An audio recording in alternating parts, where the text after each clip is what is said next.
we'll get started with the introduction, if that's okay, Mayor Duggan. So yeah, thank you so much for coming today, Mayor Duggan, and I hope everyone can hear me. But I just want to give some opening remarks quickly before we get right into it.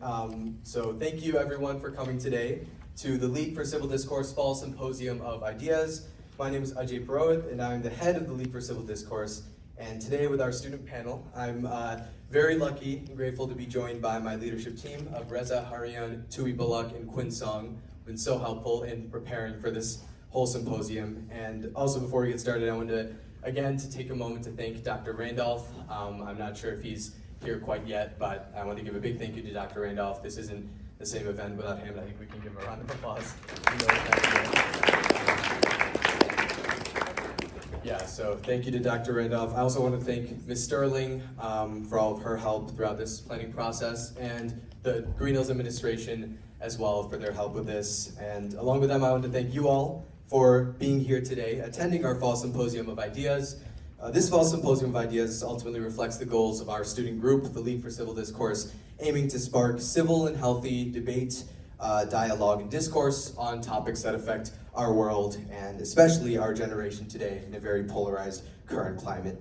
And today we're honored to have time to listen to Mayor Duggan, and we will start off with some opening remarks on the mayor, then our panel will ask some questions that we as a group have thought about, and then we'll open the floor up for discussion. So we'll get right into the symposium, and yes, today we have Mayor Duggan speaking with us, and Mayor Duggan has served as the 75th mayor of Detroit since 2014.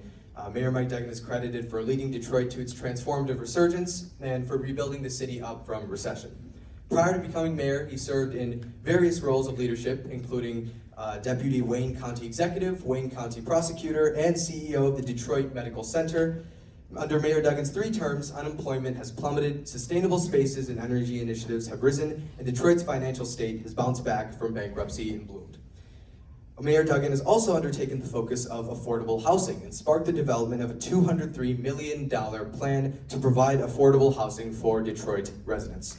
He's also worked to attract many new businesses to Detroit and encourage entrepreneurship to boost the economic state of the city. Mayor Duggan achieved the goal of reversing the city's trend of population loss, and in 2023, Detroit experienced its first year of net population growth since 1957. He's worked with both Democratic and Republican presidents of the United States to help revitalize Detroit. And Mayor Duggan exemplifies all the qualities of a great leader who has worked with people of different races, religions, backgrounds, and political ideologies to find common ground.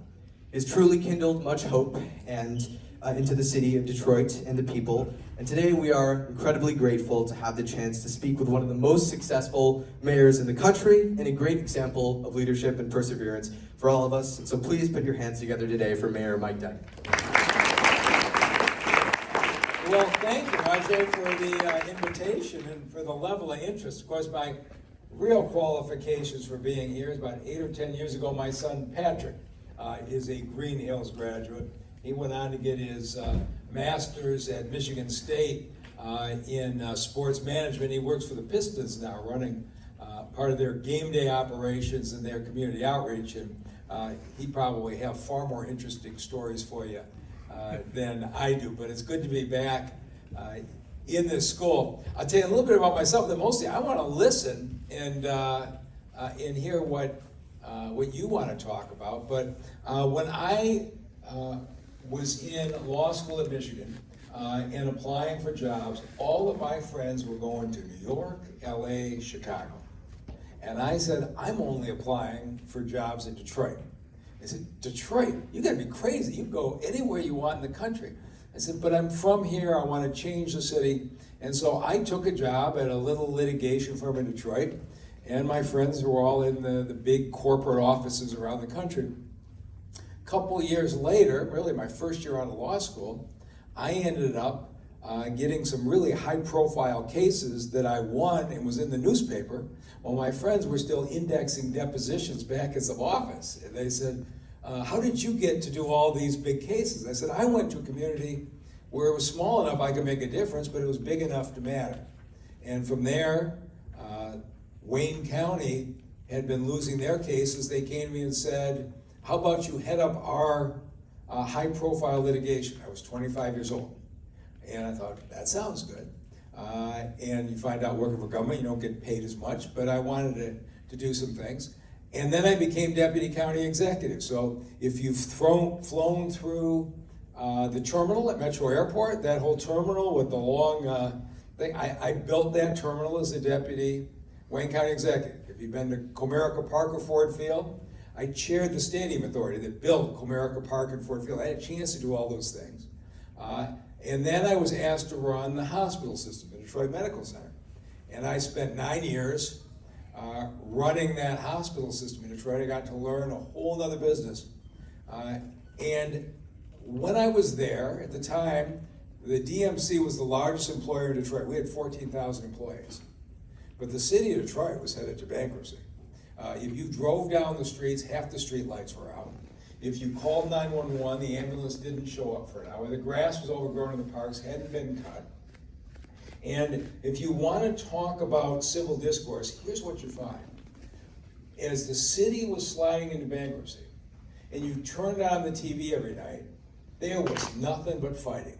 The mayor was fighting with the council was fighting with the unions, everybody was fighting with Lansing, they were attacking the suburbs. And here's what you learn.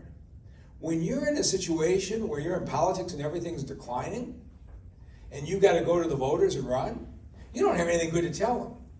So how do you get elected when you're going the wrong direction?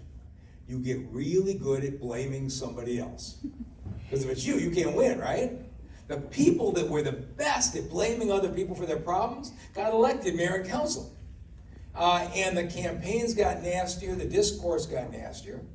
And I looked at this and said, this is terrible. Highest unemployment rate, highest poverty rate, highest homicide rate in the country, and they're yelling at each other on TV every night.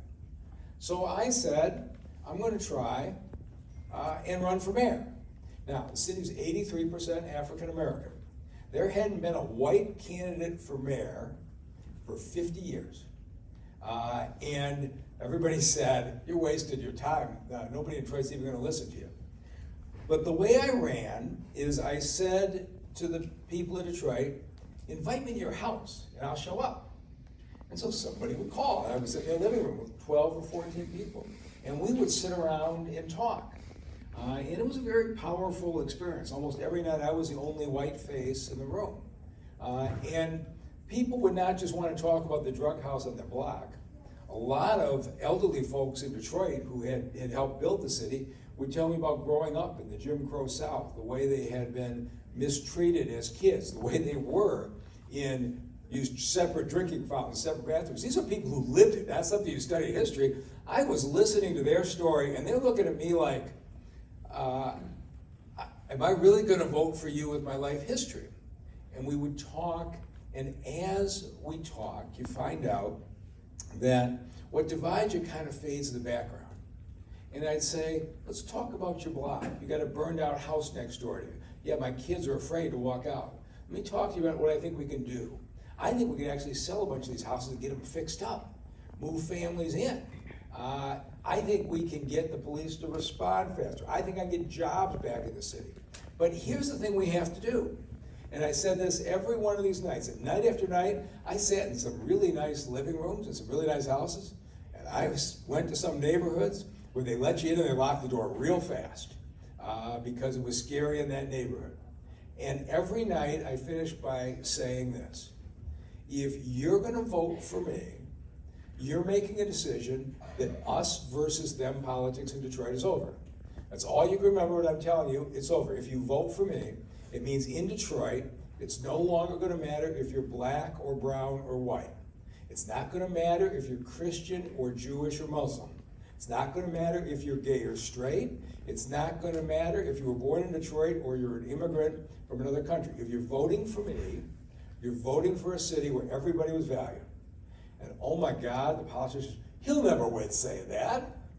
You can't say that you're for gay rights. In 2013, the Baptist minister wouldn't endorse me because of that. Things have changed very quickly in the last decade or so. You can't say that you're for immigrants. Well, heck, my grandfather came from Ireland and started a real estate office on Back Avenue. How could I not say that we value these things? And so when the election results came in, and everybody said I didn't have a chance, I carried 92% of the precincts in the city of Detroit. I got elected 4 years later with 72% of the vote, and I got elected the last time with 75% of the vote. All this polarizing 50-50 stuff that you see around the country, in the city of Detroit, we haven't bought into it. And I've been very lucky. I've got a city council that they saw things were changing, and now our city council, I haven't had to veto anything they've done in 11 years. Now, the mayor used to not go 11 days without vetoing city council.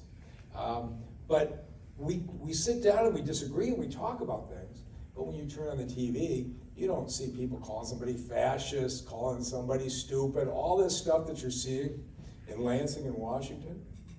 In Detroit, we haven't done that. And you know what's happened? The jobs have come back. We brought new factories, a new Jeep plant. We brought a new electric vehicle plant at General Motors. Amazon came in and built a 2,600 employee distribution center. The train station, Ford, renovated, moved 2,000 people into, because the businesses wanted to be where people are working together and it's predictable. They don't have a lot of politics. And I'll give you one last example on Discourse, and I'm going to mostly listen to you. So Amazon has trouble citing things around the country. And so people say, well, they have this labor problem, they do this wrong, they do that wrong, etc. And so when they've gone into other cities, they went into New York for 10,000 jobs. And the protests drove them out, cost New York City 10,000 jobs. They were to come bring 2,600 jobs to the old State Fairgrounds in Detroit. And I said to Amazon, you guys stay out in Seattle. You let me handle this. And I went to the area. We had the abandoned State Fairgrounds, been abandoned for 10 years, and it had neighborhoods right next door. And so we had some of the folks out there who just hate Amazon, were out protesting. I went and talked to the neighbors. And we sat in the backyard, and I said, tell me what you want. And they said, we don't want to look at this abandoned land. We want to make sure the trucks don't come on our street. We want to make sure the landscaping is nice. But what we really want is we want a new park for our children. And so I built 2 new parks with the money Amazon paid me, one on the south side and one on the east side. And the neighbors came to city council and said, we want this Amazon deal. And I took the rest of their money and I built a huge transit center. Our buses connect up, most of them at 8 Mile and Woodward, and people were standing out in the cold, the rain, waiting to connect. I built a beautiful indoor transit center on that site so people can transfer buses in good condition. And the people in the city came in and said, we want it. And the head of government affairs from Amazon said, this was the easiest siting we've ever done. There are 2,600 people working on a site that was an empty lot 2 years ago in the city of Detroit. Our unemployment rate now is the lowest it's been in 30 years. Our homicide rate is the lowest it's been in 50 years because we're working together. And so my kind of political brand has been, I don't attack anybody. I'll argue with you on an issue if I disagree with you, but I won't call you names, I won't attack you. And if you want to do business in the city of Detroit, we're going to demand that you hire our residents, but we're going to make it easier for you to come to our town. So that's the kind of city that we're trying to build. And with that, I'll take it from the panel, the audience. How are we doing this?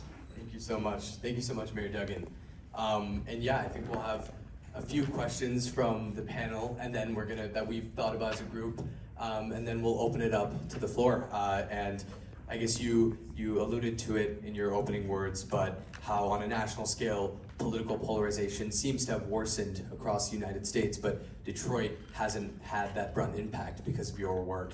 And one of our goals as a group is continuing to work on having civil discourse and civil debate. And I was wondering what strategies you would have for the youth to have civil debate and discourse, and how polarization has affected Detroit specifically, and how you bridged that gap and reached across the aisle and worked on, and what strategies you use to work on reducing polarization with discourse. You know, I find out the people who are polarized, for the most part, they're politicians, and they're really skilled at making you hate the other side. They can figure out how to get you all fired up. But when I was running for mayor, I went out to Grand Rapids, and they did a fundraiser for me in Grand Rapids. And the person I was running against in Detroit said, "That's terrible. He's running for Detroit." He went out to Grand Rapids and took money from Republicans. And I said, "No kidding. We need the whole state. The reason we keep losing is we keep attacking everybody. We've got to build partnerships between Grand Rapids and Traverse City." You know Grand Rapids' biggest problem? Affordable housing. Right now in Traverse City, they've got a huge tent city because their rents have gone up so high from all this vacation property. They've got the same problems that we've got. I don't have any tent cities in Detroit because we spent $1 billion building affordable housing, but we have a lot in common. And when I said to the public, "No kidding, I went to Grand Rapids, I'm going to go there again because we're going to need their help." And the average voter said, "That makes sense to me. Why don't we want to be fighting with people?" So you got to have the courage, but I got to tell you, at least my experience is, if you just tell people honestly, here's what we're doing, the average person doesn't want to be fighting. But it's gotten bad. Let me ask you, how many of you have got some strained relation with somebody in your family or your friends over politics? Anybody? How many of you are a little nervous about going to Thanksgiving because of somebody in the family could be a little bit of a debate, right? Okay? When I was in college, my group of friends, I had the guy with the skinny tie and the white shirt who was this capitalist business person, and I had another guy who wanted to be a revolutionary and change the world. But we hung out together. We talked about movies and music and dating and sports. I didn't dislike my friend because he was a Republican. But somewhere in the recent years, we've gotten this. My father, as you probably know, I've been a Democrat, but my father was a judge who was appointed by Ronald Reagan. The family I grew up in, we debated this stuff all the time. We were mad at each other. We learned by listening to people with different opinions. We got to get back to the point that you guys don't have to worry that, oh my God, I got to watch what I say around this family member, right? My mother's taken to watching Fox News. I have to be careful around her. This is crazy the way it's gotten. Go ahead. What else are you going to ask about? Thank you, Mayor. So, Mayor Duggan, I have a question. You've served as during 3 presidential administrations, and how has the city and federal government worked together to serve the people of Detroit? And how has that changed when there are different presidential administrations? Yeah, and so it's really interesting. My first month in office, Joe Biden was vice president. He came into Detroit for the auto show. Calls up and he says, "Can I take you to dinner?" I said, "I didn't think you knew my name." I was shocked, he called. He said, "No, I'm going to be here for the auto show." And he picked a place and he bought me a dinner at an Italian restaurant in Detroit. And we hung out for 3 hours. And we just bonded. He said to me, "What do you want?" I said, "I don't even bail out. But here's what I got. I got a 20% unemployment rate in this city, and 1/3 of the buses are in the terminal non-functional. I need 70 new buses." And he says, "You're kidding." I said, "No, it's really, I need buses." He went to work on it, and he kept coming back every 6 months, and we bonded. When he became president, he had me to the White House many times, and the last 4 years, Detroit has done tremendously. In between, Donald Trump came in. And as you can gather, I didn't support Donald Trump, but one of the first things that happened was they were talking about deporting immigrants. And we have a big holiday in May called Cinco de Mayo, where the Latino community has a huge parade. And in Philadelphia, they canceled Cinco de Mayo because they were afraid the Trump administration was going to come in and do immigrant sweeps. And the Latino community in Detroit was saying, "Well, what do we do?" The Homeland Security Secretary was General John Kelly before he became Chief of Staff, before he started calling Trump names. He was actually his Homeland Security Secretary, and Secretary Kelly came to see me, and I said, "Look, here's what we do. When we run into somebody on the street, our police department doesn't ask them for their ID. It is not our police department's job to enforce the immigration laws. But if we arrest somebody breaking into a house and they're here illegally, we will provide that information to the federal government. You're committing crimes in Detroit, I'm not protecting you." And General Kelly said, "That's a perfectly reasonable position." He said, "We can support that." I said, "Fine, Let me tell you what I can support. I've got this huge parade, and people in Detroit are afraid you're going to come in here and sweep the streets. He said, that would be a terrible thing to do. I said, well, that's what they expect. He says, I give you my word, you could have your parade, and we will not have ICE come in and do street sweeping. We went ahead and had that parade. We had a very successful parade the same day Philadelphia canceled theirs. But that's what happens with the Trump administration. If you sit down and talk, I don't start out with the assumption that I can't find common ground. It's a lot more challenging when it's on the other side. But if you sit and talk, reasonable people a lot of times can find a solution.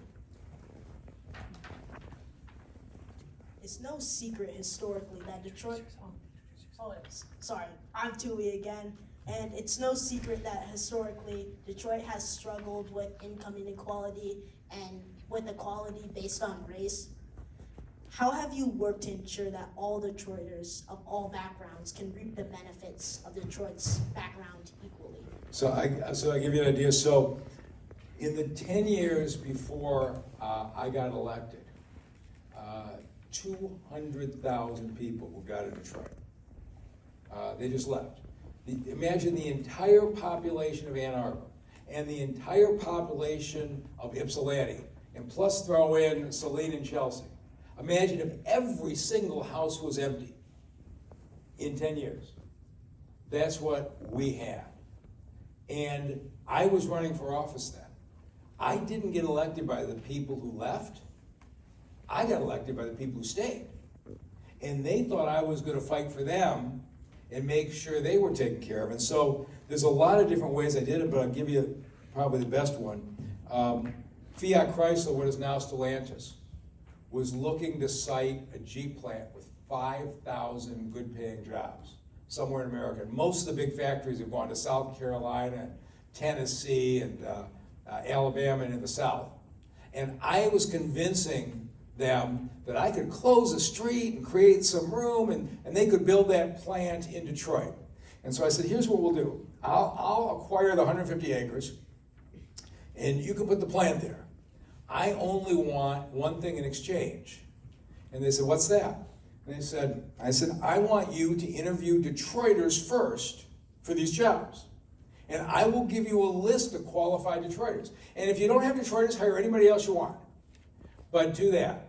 And at first they thought that didn't sound, they said it was crazy, but they said, well, that sounds perfectly fair. If you can produce a list, you could be interviewed first.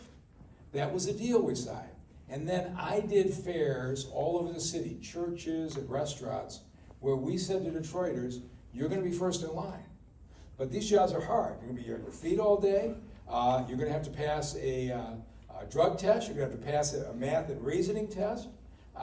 These are what you're going to have to do. And I'm going to give you a sample math and reasoning test today. And if you don't pass it today, we've got tutoring on the weekends. So by the time you actually go to Chrysler, you'll be ready for it.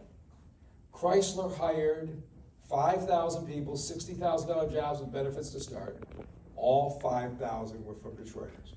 We moved 5,000 families from the lower class to the middle class. But this is what I did. I went to Chrysler and made them a deal. People said, oh, don't do a corporate giveaway for them. I gave them the 150 acres to move 5,000 families to the middle class. And that's what we've done over and over. Is every time we make a deal to bring companies in, we make sure that it's Detroiters who have first shot at those jobs. And that's why our unemployment rate's gone from 20% to 7%. And the University of Michigan just released a study, but in the 10 years that I've been mayor, black wealth in Detroit, in the home value, has doubled from $4 billion to $8 billion. We had a $4 billion growth in black wealth in 10 years. That's what you do when you say to the business community, we're going to support you, but you also have to support our residents. Thank you. Hi, my name is Quinn. I'm a freshman. And I know that there are a lot of people here who are really interested in making a difference in our communities politically, including myself. So what advice would you give them who want to get involved in shaping the future of Michigan? I would say, find somebody you believe in. I started out being a precinct coordinator for a candidate for city council, right? And you can do that. You can do mayor. You could do state rep. You could do county commissioner. But find something or someone, or it could be a ballot issue. It could be a transit issue. You start out by finding something you believe in and contribute your time. You'll find two things. One is you will make a bunch of friends that may well last you a lifetime, because there's nothing that bonds you more than shared values and shared experience, particularly if we're trying to change things for the better. But I would find one thing, start out, see how I liked it. And if you decide you don't like it, you go to something else. If you decide you do like it, then you could be like me and end up still be doing it, 40 years later. Great. Thank you so much, Mayor Duggan, for your answers to our questions here. And I mean, at this point in time, I wanted to open up the floor for any questions from our audience. And yeah, we'll kind of go on that. Yeah. Go ahead. Tell me your name, what year you are. Hi, I'm John. I'm a freshman. I'd like to ask you a question about affordable housing. As you mentioned about affordable housing, like the cities your friends are talking about, like New York City, Chicago, LA, they've been all having affordable housing issues because and whatnot. You talk about how you invested $1 billion in affordable housing. Like, as Detroit continues to hopefully grow, how are you going to ensure the city remains affordable while it continues to grow and avoids gentrifying it? Yeah, and so we're the national leaders. So yesterday, for example, I have a school building that had been abandoned for 20 years. It is now being turned into 100 affordable housing units in a neighborhood. And so the way affordable housing works is this, that if you can build an apartment and it costs you, if you do that, I will help you. If you don't do that, you just want to buy apartments that you're going to rent out to people at $2,000 or $2,500 a month, God bless you, but you're getting no help from city government. And our bureaucracy is pretty screwed up. So if you want to try and build the apartments without me, be my guest. Everybody takes a share of the apartments. Now, even in the high-end apartments, 20% of them are being set aside in Section 8. We have Stephen Ross, the biggest developer coming from New York. He's building high-end apartments downtown. 20% of them are taking Section 8 vouchers because we believe in a city where people of all incomes are in all neighborhoods. And so you will not find tents in parks in Detroit because we have been out there, City Council and I, building the housing together over and over and running homeless services. And a lot of our homeless have mental health issues, they have addiction issues and the like. We are on the street talking to them, having conversations and helping them get onto a better track. So right now, everybody else in America is coming to Detroit.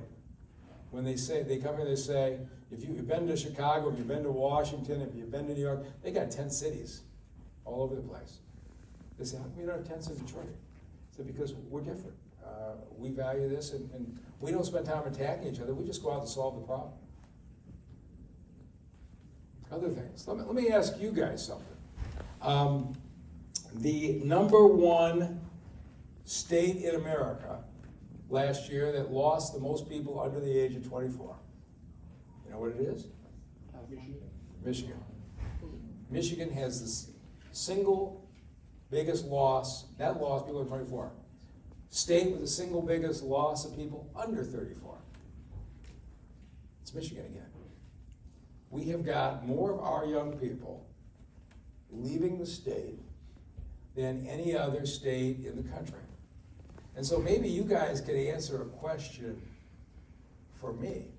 How many of you 10 years from now, you like your dreams, what you think you're going to be doing, how many of you 10 years from now think you're going to be living in Michigan? All right, so you're not so sure. What is? I'm interested. Tell me what you. So you guys should be like that. So now you got to answer the question. What are you thinking you're going to want to do with your life? I'm not quite sure yet. Probably looking into applying math to solving problems in the real world. But again, I don't really know where that I'm taking, whether that's Michigan or another state. But and you're going to go where the opportunities are, right? Yeah. You got friends, maybe 2 or 3 years older, 5 years older, siblings. Did they stay in Michigan or did they move? Okay, how many have an older cousin or sibling, 5 years older, that after school moved out? Okay, so I'm talking about, so where did yours go? Philadelphia. Philadelphia, and what are they doing? Dentistry. Dentistry. How come they couldn't be a dentist in Michigan? I'm not sure. Okay, who else had somebody that moved? This is really interesting to me, because one of the things we got to figure out as a state, a third of our college graduates leave the state. So those of you who end up going to university here in the state, the state of Michigan is going to spend a lot of money for your education, and we got to figure out how to keep you here. Go ahead, you have something you want to say? Went to Ohio. Boy, that's hard to understand. Where in Ohio? Kent University, and what are they doing? Right now they're Bodybuilders. Fitness, okay. Have you got people you know who wanted to stay here but couldn't find the job opportunity here in the area they wanted? So let me ask you this. If you woke up tomorrow morning and you found out you were the governor and there were no rules, you could do whatever you wanted, and you want to do something that your classmates you look around here, that they're going to want to be in Michigan 5 and 10 years from now, you could do one thing that's more likely to keep you here 5 or 10 years. What would you do? Go ahead. Fix the roads. Fix the roads, really? You would stay in Michigan for the roads. All right. Have you noticed all the orange codes that are out there? It's not fast enough for you. Okay, good. Go ahead. What would you do? Make like most of the housing in Michigan affordable so people could afford to like live in Michigan. Yeah. Many other big cities across the country, again, they can't afford to live. So I'd make most of the housing in Michigan affordable. Yeah. And so, you know what's happening in Seattle and San Francisco? Those folks are moving out because they jammed so many people in. What else? You woke up in the morning, Governor, you want to change one thing in this state. You ever want a chance to do that? Go ahead. Every company has to have be net zero by 2020 by 2030. Be net zero, okay? So you're a climate change person, right? And so let me ask you this. 5, 10 years from now, what do you think you're going to be doing for a living? I have no idea. Okay, if you were to guess. Professional soccer? Okay. Math, science, writing, acting, what's your thing? Probably science. Science, all right. So, you are a brilliant, what's your name? Isaac. Okay, Isaac?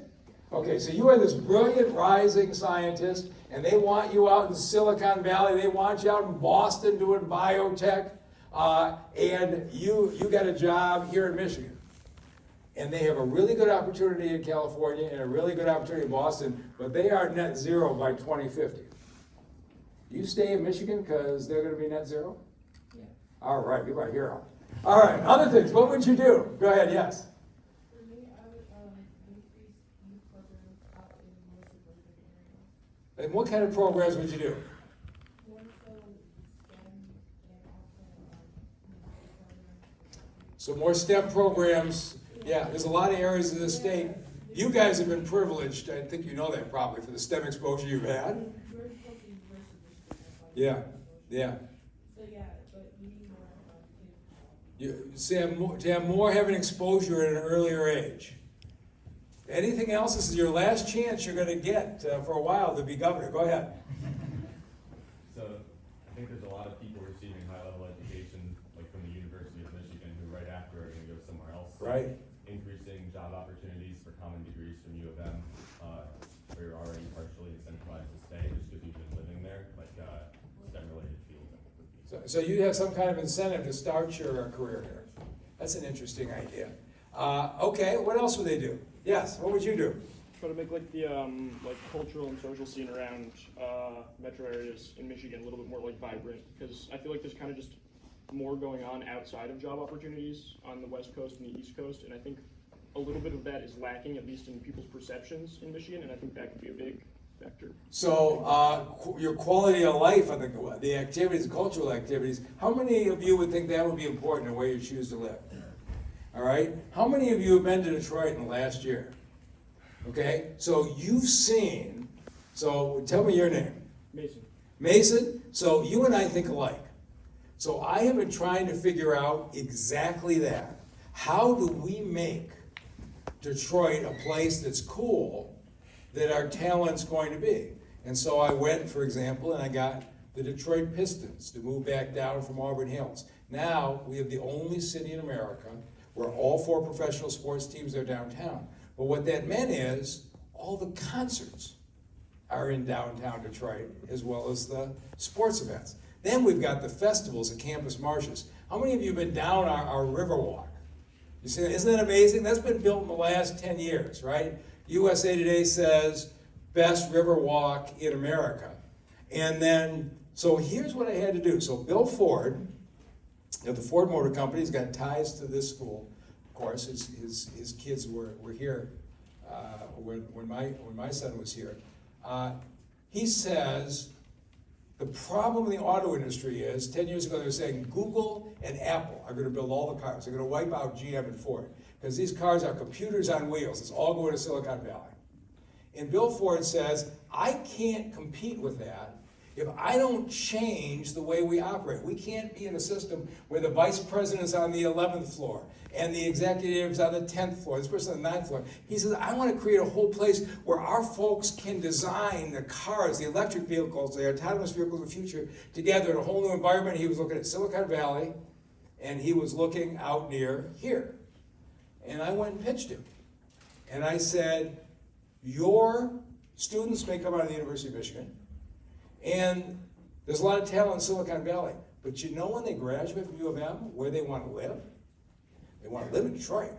We've got all this activity. And he went and surveyed his young talent, and they said they did. And so he bought that train station and restored it the way it was 60 years ago, and he just moved 2,000 people in.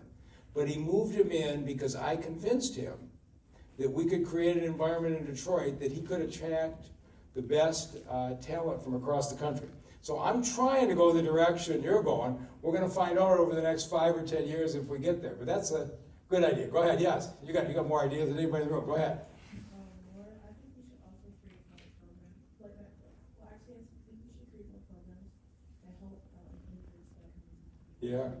Because if they are becoming a part of our community, we won't have programs. Yeah, and so I think I mentioned before, my grandfather came here from Ireland, started a real estate office on Mack Avenue. And so when the Afghan refugees were leaving, you remember the terrible scenes of what was going on there, but we had a lot of folks who had helped America and needed a place to go. Detroit was one of the cities that stepped up, and we took 300 Afghan families into Detroit. I was very involved in placing them, and we got them into jobs quickly. And most of the Afghan refugees are Muslim. And every year at the mayor's residence, the Menudian Mansion, during Ramadan, I do an iftar dinner. And so I invited the Afghan families with their children to come to the mayor's residence during Ramadan because I wanted them to see that this was their city and the mayor's house was their house. These are the things that we have got to do to make sure that people who are here legally, we can debate illegal immigrants, but people who are here legally, I want Detroit to be the most welcoming place in the country. We worked really hard to do that. But there's another great idea. Anybody else, your last chance to be governor for about 20 years. Go ahead. One last suggestion. Go ahead. Improve walkability in cities and Walkability. and multi-use zoning for buildings, so you have what you need in your area without having to get in a car and travel to another place to get, for example, groceries. You and Mason think alike. All right. And so there's no doubt about it, right? Well, so let me ask you this. How many of you got your driver's license when you were 16? Okay. How many of you let the first year go by without getting a license? Okay? In most rooms, this is unusual. Most rooms now, I'd say almost half the students. And when, on my 16th birthday, I was in the Secretary of State's office as soon as it opened. So were all my friends. It's interesting now, people want different kind of transportation options than driving, right?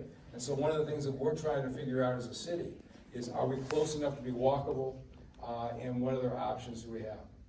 So these are really great ideas, and I guess I'll let you go back, Ajay, to your program here. Yeah. I didn't mean to hijack it for you. This is really interesting. No, thank you. Thank you so much, Mayor Duggan. This is super interesting to hear about how Detroit is evolving and how you've focused on changing and revolutionizing the city and revitalizing it. And we still wanted to open up the floor for questions. Yeah. Hi, my name's Billy. I'm a sophomore. Were you at the draft? I was not at the draft. Somebody brought you a sweatshirt, okay. This, I wasn't planning this for the question, but the question is about the draft. What goes into going to the NFL and saying Detroit is the best place for an event like the NFL draft? So the NFL draft, to me, was the big question. So we've been making a lot of progress in Detroit. And I get calls from the New York Times and the Chicago Tribune and CNN. They want to do stories about Detroit. I didn't really want to go out and say, Detroit's all the way back. We still got problems in our city. But we said, when the NFL draft comes, hundreds of thousands of people are here from across America. And it seems like it would be boring to stand out there and watch them read cards for 3 days. It is the coolest thing to see the cheeseheads from Green Bay and the nuts from New Orleans and all these people all mixing. And so we decided that we were going to host the NFL draft, and they picked us. I went to the NFL draft in Las Vegas 2 years before, in Kansas City the year before. And in those two, they didn't do the draft downtown. They went off to a huge park away from downtown where they could fence everybody in. And if we had done that, we could have done that on Belle Isle. But I thought, if I'm going to bring people from around the world, I want to show off the city. And so we decided to do something nobody else had done, at least not for several years. We said, we're going to do it through the streets of downtown. Our police department is outstanding, and it takes a lot of courage to do that, but we felt like we could manage it with no incidents. The previous NFL record for a draft was 600,000 people in Nashville. We had 750,000 people in Detroit for 3 days, not one incident. It was a celebration. The pictures of the city were beautiful, and it was great. Not only were people around the country, but we had people from like St. Clair Shores or Saline or Brighton who hadn't been in Detroit for 10 or 20 years. And they're like, oh my God, I didn't know the city was like this. And I've run into people since then. I came back with my wife for the weekend to spend it in Detroit. I brought my sons down to see a Tiger game. Once they actually get in and see how beautiful the city is becoming, we get them to come back again and again. But for 3 days, the police chief and I did not sleep because we were concerned. Remember, they had the Super Bowl parade in Kansas City, and two idiots shoot at each other, and you end up with all kinds of folks being shot and ruining a city's reputation. It only takes a small incident, but we were just, it was so great that we showed off. So it was a high risk, high reward move, but now the Final Four is coming to Detroit in 2027, and I think everybody in the country has confidence in us. Go ahead, yeah.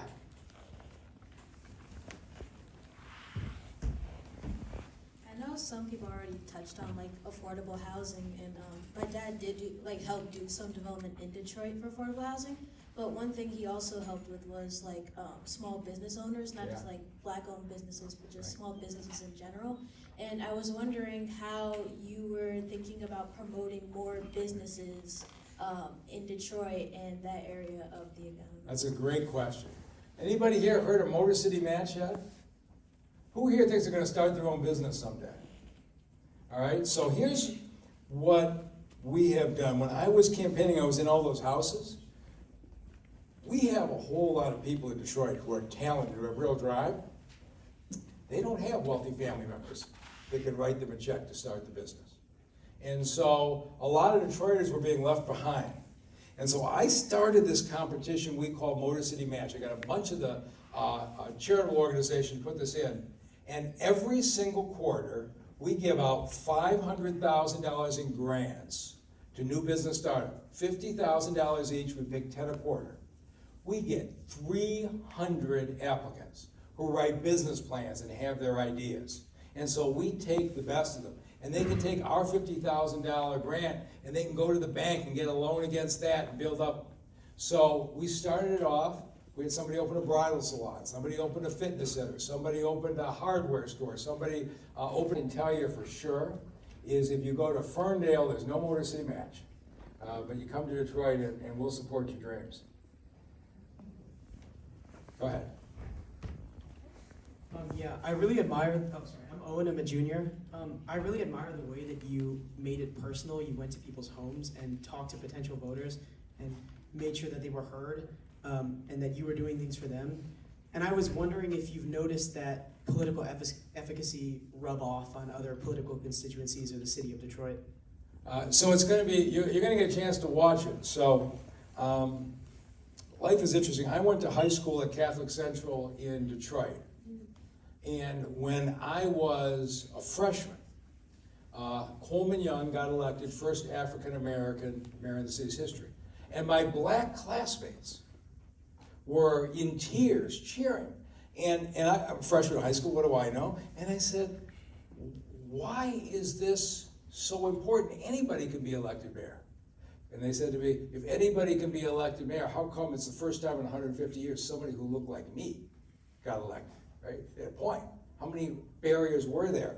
And so now, I was the first white mayor elected in 50 years. There'll be a lot of candidates. It'll be interesting to see. But already, watch what happens on my successors. But I've heard from people, they're starting to schedule house parties.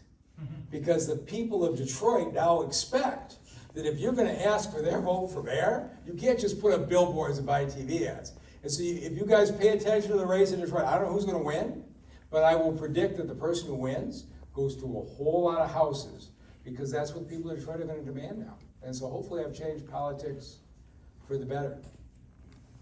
Yeah, go ahead. I'm Ian, and I'm a freshman, and my question's kind of similar to Owen's, where it's like, so you emphasize like inclusivity and making sure that you speak up for people who can't, and that all the races can connect. How do you think that candidates that are running for higher roles with like more people can like, follow your campaign methods and like win it on? Yeah, it's a hard question. It takes some courage to say this is what I stand for. And I got to tell you, in politics, a lot of times hate beats love. I mean, we've seen it happen. And so I don't have an answer. You got to ask what's inside your heart. When I ran for mayor, I ran against Sheriff Benny Napoleon, who at the time was probably the most popular black official in southeastern Michigan. And he was my good friend. But I thought I could do a better job than he could do. We didn't attack each other. And if I had had to attack him to win, I would have done it. It's just not inside me. But if you watch your TV commercials, most politicians don't hesitate to attack the other person. At some point in this country, we got to make a decision that we're not going to support the people who run those kinds of campaigns. And so I'm trying to do my share in Detroit. You're going to get a chance to see this year. I don't think somebody who runs an us versus them divisive campaign can win in Detroit. They can win in Michigan. They can win in the country. But we may have to change it one community at a time. I'm not sure what politics is like in Ann Arbor. My guess is us versus them probably wouldn't work very well out here either.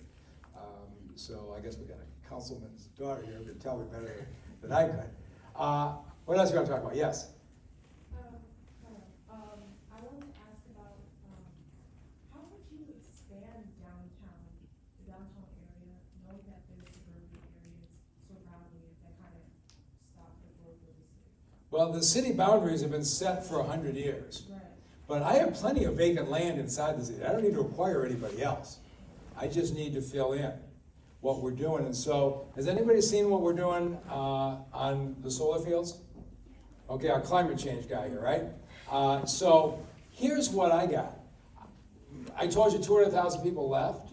We've got thousands of vacant lots that are in the cities. And we got areas in the city, it's going to be 20 years before they came back. So I went to our neighborhoods and I said, Joe Biden passed the Inflation Reduction Act. He allows you to build solar fields and you get a third of the money back. We can afford to do it.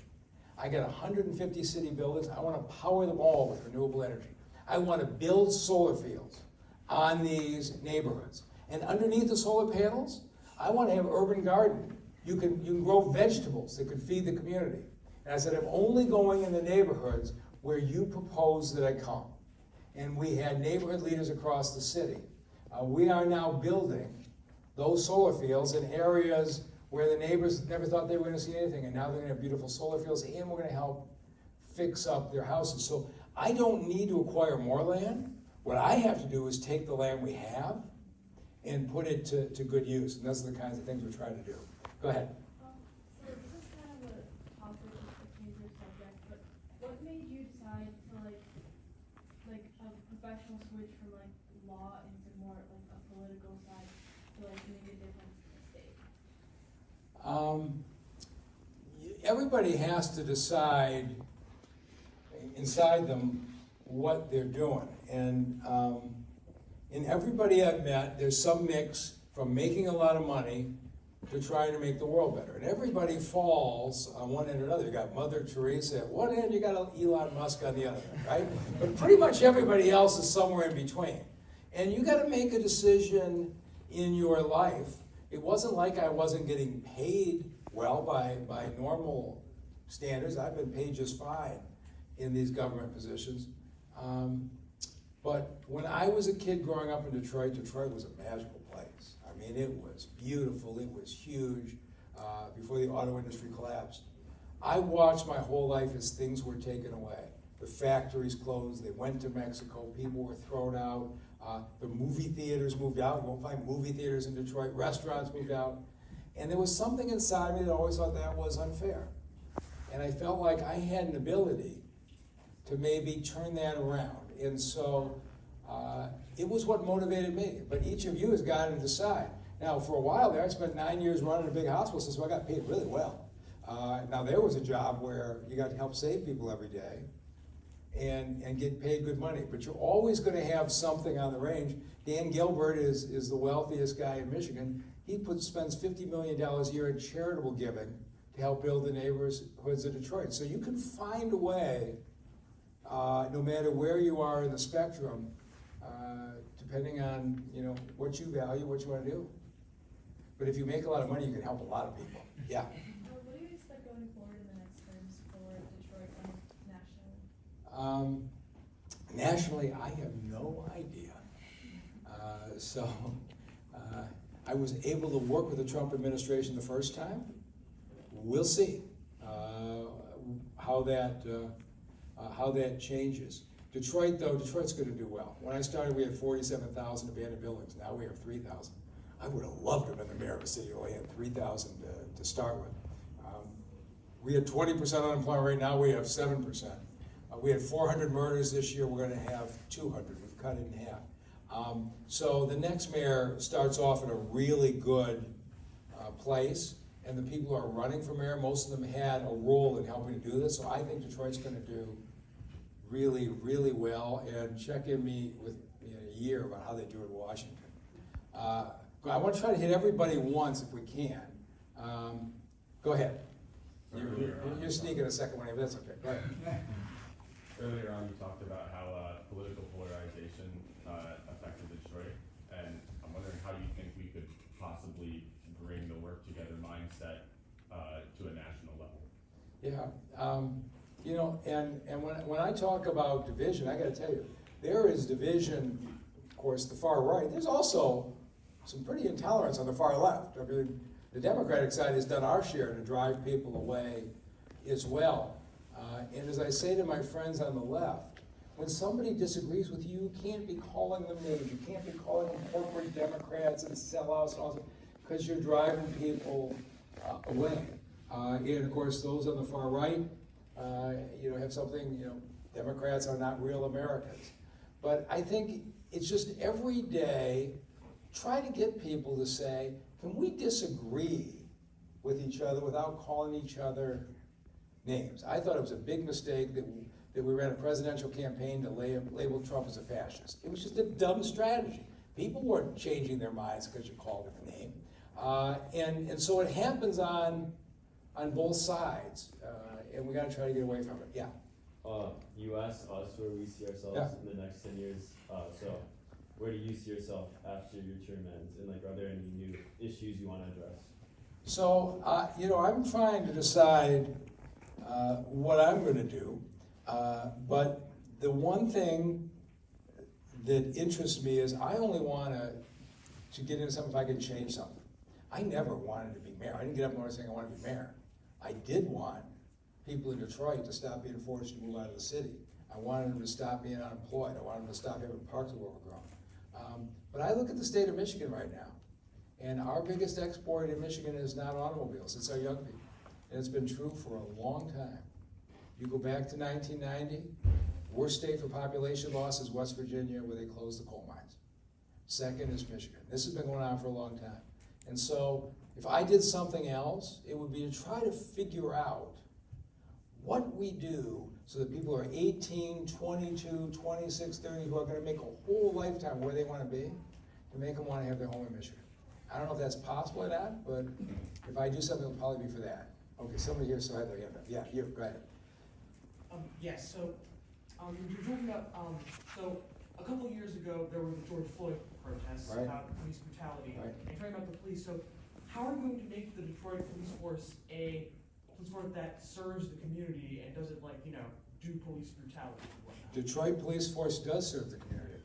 In our protests in Detroit, we were one of the few cities in America, did not have a single store looted, did not have a single fire.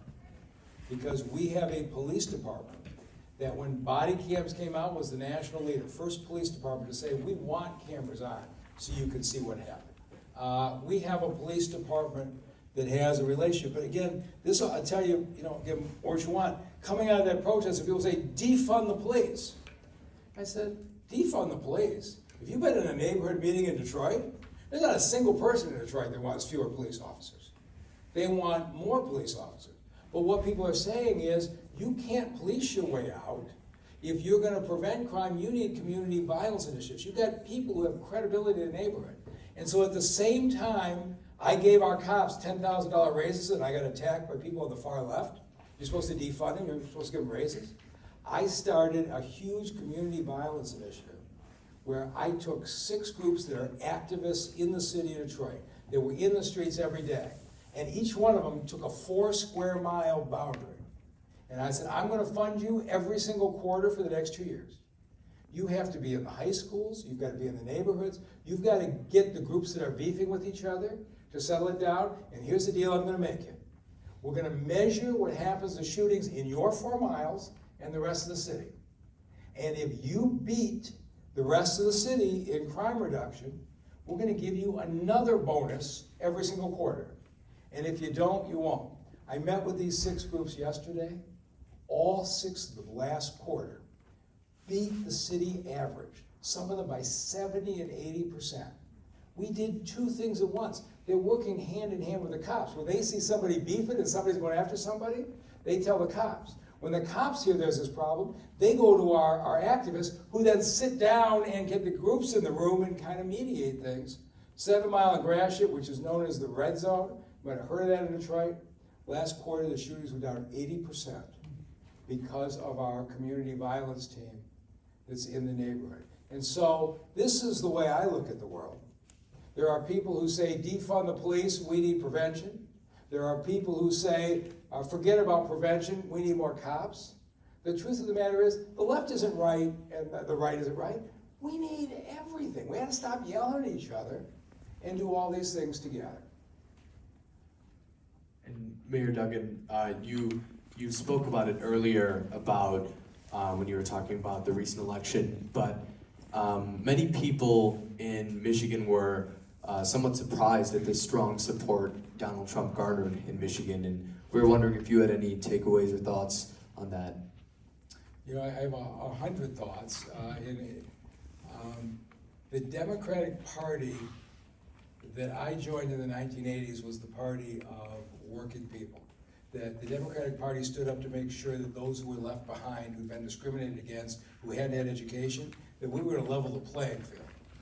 Somewhere along the line, the working class in this country doesn't think the Democratic Party speaks for them. And we can blame the working class, or we can say, what is it that we've done that we don't seem like we're being effective? And you look at what's happened, inflation, you look what's happened on a lot of things. The Democratic Party is in trouble right now. If Donald Trump has the business community of the wealthy and has the working class, you can see it's not really a good formula for long-term success for Democrats. And I think maybe that lesson is being learned this week. Mayor Duggan, thank you for that. And my family is rooted in Detroit. I have so many family members in Detroit. My parents grew up in Detroit, born and raised. My mom went to Cass Tech. My dad went to Murray, right? And I lived in Detroit for the first 3 years of my life, and we moved out to the suburbs. And I know like my parents, they like love Detroit, but they're still in the suburbs. What's your plan for moving native Detroiters that are in the suburbs back to Detroit? See, my plan isn't to tell anybody where to move. My plan is to make the city as attractive as it can be, and people will make choices. One of our biggest problems right now is the Detroit Public Schools, which is not under the mayor. That's a separate school board, and they're going the right direction. But I'll tell you what I'm seeing over and over. I'm seeing parents with 3- and 4-year-old kids who love being in the city, who when that child starts kindergarten, they're moving to the suburbs to a good school district. I'm also seeing a whole bunch of empty nesters. When that last kid leaves for college, they're moving back into the city. People are making the right decisions for them. So certainly the school system is a big part of decision making, but I don't feel like it's my job to tell anybody where to live. But what we've got is, we've got some really beautiful neighborhoods in the city. We got beautiful high rises on the riverfront. We've got beautiful areas near Eastern Market and in Midtown. We have so many good choices of where you can live. Now Corktown, which nobody knew what it was, but now by the train station, is just fully vibrant. And so what I'm trying to do is create as many good areas as we can, and then have everybody make choices. And mostly what I want is, when the best talent comes out of school and is looking to start their careers, I'm hoping that some of you think, you know what, I think I might like to try living there. Thank you so much, Mayor Duggan. And I know we're aware of time. We have time for a few more questions. If anyone wants to add any last words. Yeah. Hi, I'm Lauren. I was wondering, hearing you talk about quality of life and things, what are you doing for ecological restoration in the city? Because my thing is, I wouldn't live in Detroit because it just seems like a block of concrete. Yeah, so if you had been on the riverfront 10 years ago, it was all concrete cement silos, and it has now been named by USA Today 3 years in a row, the most beautiful river walk in America. Anybody hear of the Joe Louis Greenway? So on the west side of Detroit, you should look this up later because you won't believe the pictures. On the west side of Detroit, in many of our poorest neighborhoods, they were built up 100 years ago along a railroad track, except the railroad stopped operating 50 years ago, and the abandoned railroad tracks were filled with abandoned tires and the like.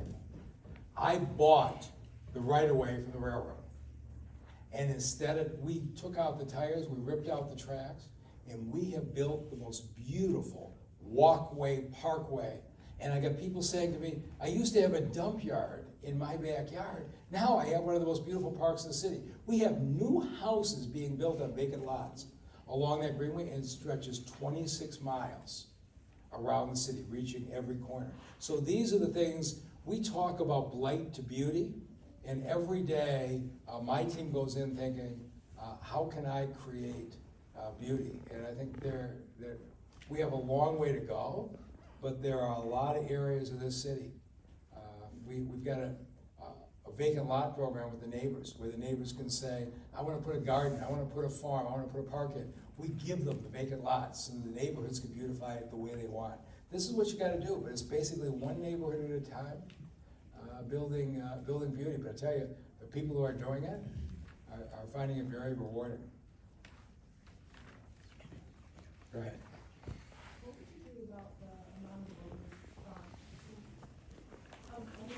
What would you do to help increase the amount of voters in local elections? And also that when we actually do have legislation elections, because we still have a good amount of people in our state who are not convinced that a vote will count. Yeah, the reality is people make their own decision. if they look at the two parties that are there and they don't think either one of them represents them very well, telling them that it's their moral obligation to vote, that doesn't work. I've tried it. And so we have to have candidates and parties that speak to them and speak to their aspirations. When they do, I was part of Barack Obama in 2008. It was magical. He stood for something that we all believed in, and we saw a massive turnout because of the way we thought he was going to change the country. We need candidates, whether it's at your local level, your state level, your federal level, that you think is going to speak for you. That's the only way to get the turnout up. Thank you, Mayor Duggan. And I think we have one final important question that we want to close off with, and something I think a lot of us have been wondering and asking, and that is, do you believe that this is really the year for the Detroit Lions to win the Super Bowl?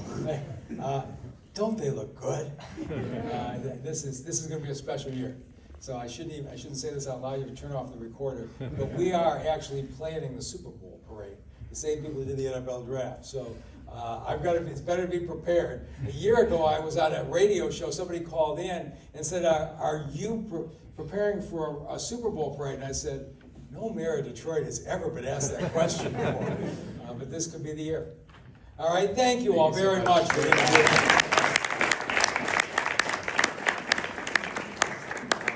Thank you so much, Mayor Duggan. Thank you for everyone. Thank you to everyone for coming today. And yeah, we're so grateful for you all. Thank you.